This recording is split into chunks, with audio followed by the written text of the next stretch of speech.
আর এখানে আসতে হবে না, বাসা থেকে করতে পারবা ক্লাসগুলো। তাহলে এইচটিএমএল এর ক্ষেত্রে ওই আমাদের যে পরীক্ষার জন্য আগে কি কি পড়তে হবে, পরীক্ষায় কি কি আসবে ওগুলো আগে একটু বলি। সেটা হচ্ছে তোমার প্রথমে ওয়েবসাইটের গঠন, এই জায়গা থেকে কোয়েশ্চেনটা হবে। কাঠামো 4 ধরনের কাঠামো ছিল না, কাঠামোর ব্যাখ্যা আস্তে আস্তে বলতেছি। এইচটিএমএল এর গঠন, order list, unordered list, hyperlink, ছবি যোগ করা, টেবিল এর কোড, এগুলো হচ্ছে তোমাদের জন্য সবচেয়ে গুরুত্বপূর্ণ। তো এখন এখানের মধ্যে কোনটা যদি স্পেসিফিক ভাবে বলি কোন টপিকটা বেশি গুরুত্বপূর্ণ, ওইরকম কোনো নিয়ম কোনো কথা নেই। মানে হচ্ছে কোড যে কোনো জায়গা থেকে আসতে পারে, এখানে যা যা লেখা আছে ওইটার যে কোনো জায়গা থেকে আসতে পারে, আবার যে কোনো ভাবে কি আসতে পারে। শুধু একটু ব্যতিক্রমের ব্যাখ্যামূলক টপিকটা হচ্ছে আমার এই প্রথমটা, যে ওয়েবসাইটের কাঠামো, বুঝে গেছে? এখন ওয়েবসাইটের কাঠামো থেকে কোয়েশ্চেন একটু কি হয়, কোয়েশ্চেন একটু কম দেয়। কম দেয় বলতে এখান থেকে কোড থেকে যদি তুমি 60-70% কোয়েশ্চেন পাও, এই ওয়েবসাইটের কাঠামো থেকে 20-30%-এর মতো কোয়েশ্চেন হবে, তবে মাঝে মাঝে দেয়। তো এখান থেকে করতে হবে কি, এই কাঠামো যে 4টা ধরন আছে, কাঠামোর কয়টা ধরন, ওই 4টা ধরন আমাকে ভালোভাবে ব্যাখ্যা সহ পড়ে ফেলতে হবে। এখন যে কোনো ভাবে কি ওই 4টা কাঠামো থেকে যে কোনো একটা স্ট্রাকচার দিয়ে বলতে পারে যে এটা কোন ধরনের স্ট্রাকচার, এটা ব্যাখ্যা করতে, এটা সেটা হচ্ছে আমার ওয়েবসাইটের কাঠামো দিয়ে গেল গা। তারপর হচ্ছে এইচটিএমএল এর গঠনের ক্ষেত্রে যে কোনো এই যে 4টা টপিক লিখছি, এই টপিকের যে কোনোটা আসতে পারে। এখন দুইভাবে আসতে পারে, তোমাকে বলতে পারে যে কোনো একটা উদ্দীপক সাজাইয়ে, মানে কোনো একটা জিনিস লিখে দিছে, ওইটা থেকে ওইটার এইচটিএমএল কোডটা লিখো। আবার এমনও হতে পারে যে উদ্দীপকে এইচটিএমএল কোডটা লিখে দিছে, ওইটা থেকে আমি যে আউটপুটটা পাবো ওইটা বের করতে বলছে। বুঝতে পারছো নাকি পাও না? ক্লিয়ার? এটা হলো গিয়ে কি, এটা হলো গিয়ে কথা। আর তো এখান থেকে এইচটিএমএল এর গঠন গেল, অর্ডার লিস্ট, আনঅর্ডার লিস্ট, এগুলো তো আমরা জানি। তো এইখান থেকে এইচটিএমএল এর যে নোটটা দিয়েছিলাম তোমাদের, বেসিক বই যেটা দিয়েছিলাম, ঠিক আছে, ওইটা আগে ভালোভাবে শেষ করতে হবে। তোমার কোয়েশনে উদ্দীপক এক্সামের কোয়েশনে এগুলো মিক্সড করে আসতে পারে, কখন কোনটা আসবে ঠিক নেই। তবে তোমাকে প্রতিটার গঠন জানতে হবে, প্রতিটার জন্য কি ছবি যোগ করার ট্যাগগুলো কি, টেবিলের কোডগুলো কি, এগুলো আলাদা আলাদাভাবে কি করতে হবে তোমার পারতে হবে। তারপর হাইপারলিংক কখন কিভাবে, হাইপারলিংকের জন্য আমার ট্যাগগুলো কি, এগুলো আলাদা আলাদা কি, অর্ডার লিস্ট কেমন, আনঅর্ডার লিস্ট কেমন, এগুলো মিক্সড আপ, এগুলো যে কোনো ভাবে কি আসতে পারে। তো এগুলোর জন্য তোমাকে তো বেসিক বইয়ের ক্লাসগুলো আছেই, ঠিক আছে, ওই বেসিক বইয়ের ক্লাসটা ওইখান থেকে করতে হবে। আর সিকিউ প্র্যাকটিসের জন্য এই নতুন শীটটা, এগুলা আমি হচ্ছে একেবারে যেগুলো একেবারে না করে গেলেই হবে না ওগুলা দিছি, এগুলো তোমাকে করে যেতে হবে ন্যূনতম।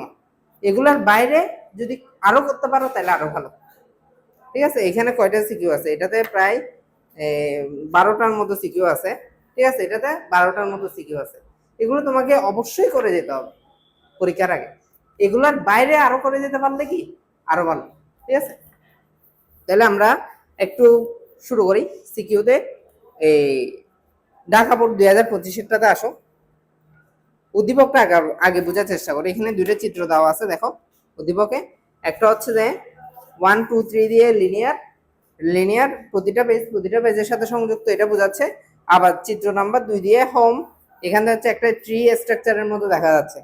আবার চিত্র তিন মানে উদ্দীপক 3 সাজাইছে, এখানে একটা অর্ডার লিস্টের কাঠামো দেখতে পাচ্ছি। তো এখন তোমাকে কি বলছে, গ নাম্বারে বলছে চিত্র 3কে আউটপুট হিসেবে প্রদর্শনের জন্য এইচটিএমএল কোডটা লিখো। অর্থাৎ তোমাকে এখানে দিয়ে দিছে, উদ্দীপকটা দিয়ে দিছে। এখন এটার কি বের করতে বলছে, এটার আউটপুটের জন্য কোডগুলা লিখতে বলছে। কি বের করতে বলছে, আউটপুটের জন্য কোডগুলা, এইচটিএমএল কোডটা চিত্র 3কে আউটপুট হিসেবে প্রদর্শনের জন্য এইচটিএমএল কোডটা লিখো।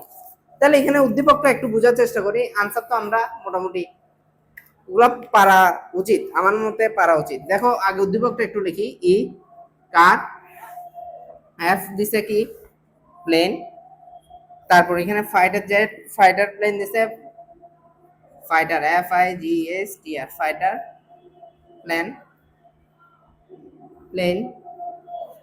তারপর হচ্ছে কমার্শিয়াল প্লেন।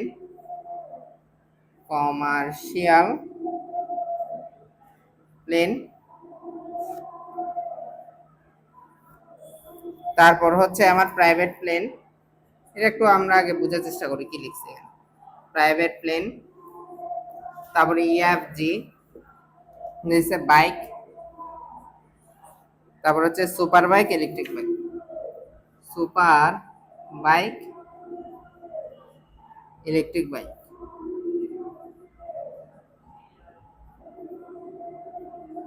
তাহলে আগে আমরা একটু এটার আমার কি বের করতে বলছে, HTML কোডটা বের করতে বলছে। হ্যাঁ, তো এটা কিসের আন্ডারে পড়ে গেছে আমরা একটু মোটামুটি বোঝার চেষ্টা করি আগে। এখানে কিসের আন্ডারে পড়ছে দেখি বলো তো। হ্যাঁ, এটা আমার এইখান থেকে দেখে লাগতেছে এটা হচ্ছে আমার এটা দিয়ে সলভ করতে হবে, অর্থাৎ অর্ডার লিস্ট আর একটা হচ্ছে কি আনঅর্ডার লিস্টের টপিক, হ্যাঁ কিনা। তো এটা আমরা দেখে বুঝতে পারছি। এখন এখানের মধ্যে অর্ডার লিস্ট আর আনঅর্ডার লিস্টটা এমন ভাবে দিছে যেন আমার থেকে করতে একটু কি করতে হয়, ব্রেন আছে কিনা স্যার একটু চেক করতেছে। কেন? কারণ হচ্ছে এখানে তোমার অর্ডার লিস্ট, আবার অর্ডার লিস্টের ভিতরে অর্ডার লিস্ট ঢুকাইছে, আবার অর্ডার লিস্টের ভিতরে আনঅর্ডার লিস্ট ঢুকাইছে। ক্লিয়ার? তাহলে প্রথমে এগুলো আমি পুরোটা দেখা দিচ্ছি না, এখানে সলভ আছে দেখো। প্রথমে হচ্ছে দেখো, প্রথম যেটা দিয়ে শুরু হচ্ছে doc type HTML। Doc type HTML এটা মানে কি, এখানে একটা ফ্যাক্টরিয়াল চিহ্ন দিয়ে বলছে কি ডক টাইপ, ডক টাইপ কি HTML। এটা দ্বারা এটা একটা ডকুমেন্টেশন মানে হচ্ছে ট্যাগের মতো, এটা দ্বারা বোঝাচ্ছে যে এখন যে কোডটা লেখা হবে এটা HTML এর কি একটা কোড। এটা দ্বারা জাস্ট এটাই বোঝাচ্ছে, এখানে আর কোনো কিছু না। আর তারপরে দেখো আমাদের নর্মাল গঠন HTML শুরু হয়েছে, তারপরে হ্যাড শুরু হয়েছে, হ্যাড ক্লোজ হয়েছে। এখানে কি কোনো ইয়া দেওয়া আছে তোমার শিরোনাম বা এই জাতীয় কিছু দেওয়া আছে?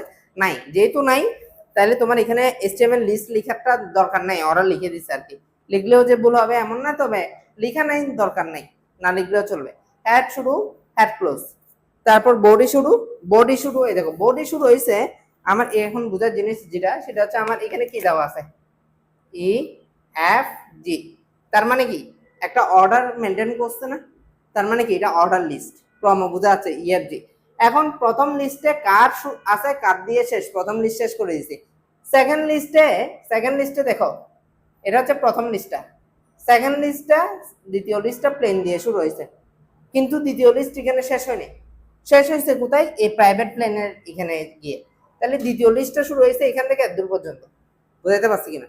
তাহলে দ্বিতীয় লিস্ট এখানে শুরু হয়েছে 5, 6, 7, এই তিনটা শেষ হয়েছে। তারপরে তাহলে এটা দ্বিতীয় লিস্টে শুরু হয়েছে, প্লেন দিলাম, প্লেন দিয়ে আবার অর্ডার লিস্টের ট্যাগ, এখানে আবার ভিতরে অর্ডার লিস্ট আছে না, অর্ডার লিস্টের ট্যাগ, অর্ডার লিস্টে কি দিয়ে শুরু হয়েছে 5 দিয়ে। তাহলে টাইপ ইকুয়ালিটি কত লিখবো, 5 লিখবো। তারপর প্রথম লিস্টে ফাইটার প্লেন লিখবো, লিস্ট ক্লোজ। সেকেন্ড লিস্টে লিখবো কমার্শিয়াল প্লেন।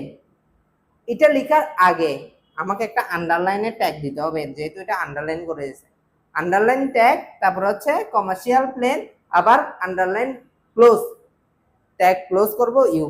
তারপর প্রথম লিস্টটা ক্লোজ করব 5, 6 শেষ, আবার দ্বিতীয় লিস্টে শুরু হবে না, প্রাইভেট প্লেন, লিস্ট শেষ করলাম। তাহলে এটার লিস্ট এটা, আবার একই সাথে দ্বিতীয় লিস্টটাও শেষ হচ্ছে না, আবার আরেকটা লিস্ট ক্লোজ, অর্থাৎ লিস্ট পরপর ক্লোজ হবে কয়টা, 2টা। তাহলে প্রথম, দ্বিতীয়, তারপর লিস্ট শুরু হবে না, তারপর লিস্ট শুরু হয়েছে বাইক দিয়ে। বাইক কি শেষ হয়েছে নাকি এখানে যে শেষ হবে, তাহলে 3 নাম্বার ইয়াটা শেষ হবে এই জায়গায়। তাহলে এখানে আমার বাইক শুরু। হ্যাঁ, এটা অর্ডার লিস্ট নাকি আনঅর্ডার লিস্ট? হ্যাঁ, আনঅর্ডার লিস্ট। তাহলে বাইক দিলাম লিস্টটা, আনঅর্ডার লিস্ট এটা কি disc, unordered list type equal to কত, ডিস্ক, সরি সার্কেল, এটা গোল আছে সার্কেল। এই প্রথম লিস্টে সুপার বাইক, সেকেন্ড লিস্টে কি ইলেকট্রিক বাইক। বুঝে গেছে? হ্যাঁ, তাহলে আমার প্রথম এই জিনিসটা, এই পুরাটা একবার দেখে নাও তো। তারপর অর্ডার লিস্ট ক্লোজ হবে, HTML ক্লোজ হবে, তোমার বডি ক্লোজ হবে, HTML ক্লোজ হবে। প্রথমটার HTML কোডটা পারবে কিনা দেখো তো। গ নাম্বার, 6 নাম্বারের গ, আনসারটা একবার চোখ বলে নাও, আনসারটা একবার চোখ বলে নাও।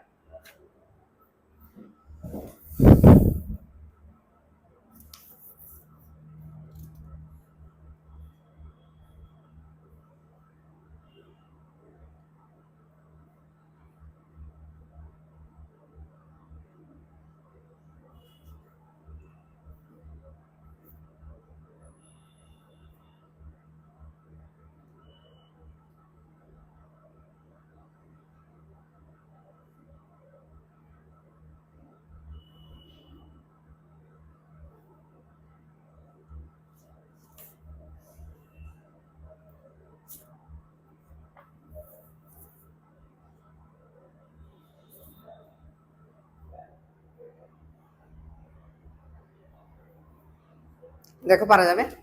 হ্যাঁ, আচ্ছা, তাহলে 6 নম্বরের ঘ নাম্বারটাতে আসি। কি বলছে, কুইজ প্রতিযোগিতা পরিচালনার জন্য চিত্র 1 ও চিত্র 2 এর ওয়েবসাইট কাঠামোর মধ্যে কোনটি বেশি সুবিধাজনক? অর্থাৎ ওয়েবসাইটের কাঠামো থেকে কোশ্চেন করছে।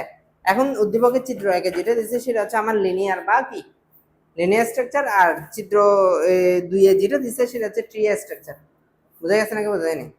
বোঝা গেছে। এখন ঘ নাম্বার প্রশ্ন করছে কুইজ প্রতিযোগিতা পরিচালনার জন্য চিত্র 1 ও চিত্র 2 এর ওয়েবসাইট কাঠামোর মধ্যে কোনটা বেশি সুবিধাজনক? তাহলে দেখো, কুইজ প্রতিযোগিতা সাধারণত কিভাবে হয়? কুইজ প্রতিযোগিতার জন্য আমার বিভিন্ন ইনফরমেশন লাগবে।